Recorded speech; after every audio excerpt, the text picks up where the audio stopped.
Why do some Americans, and some very powerful Americans, not want to think of Washington as a slave owner? It shakes the very foundation of American history.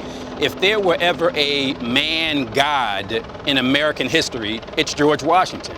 George Washington is the foundation of what America represents. So if you find out that at the very core, at the very foundation, this man had such a horrific blemish, that blemish being slavery, people don't want to admit the truth. If he's flawed, then America's flawed. How did George Washington treat his slaves? Well, any person who enslaves any other person automatically treats them bad by enslaving them. That's the first thing. But even beyond that, George Washington was a miserable miser when it came to his enslaved population. He was notorious for having them run around in rags, having them hungry, having them emaciated.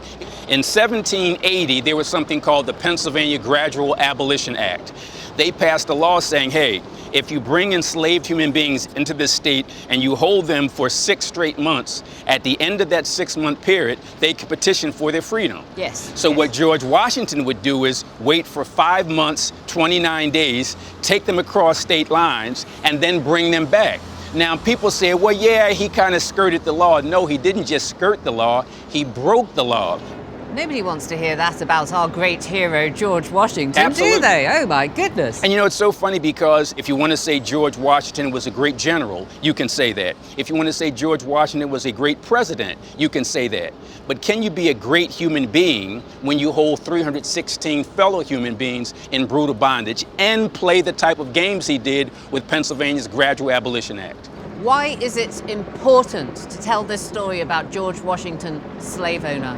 It's important in order for America and ultimately the world to be able to move toward racial healing.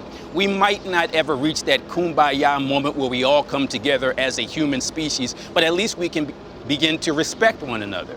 And you respect people when you find out where they came from, what they're about. In order to reach the truth, you have to tell the truth. And you have to tell the truth at the beginning. The beginning of American political history is George Washington. You got to tell the truth, the whole truth, and nothing but the truth. The history of the American Revolution has been mythologized, distorted, reimagined, and sometimes just made up.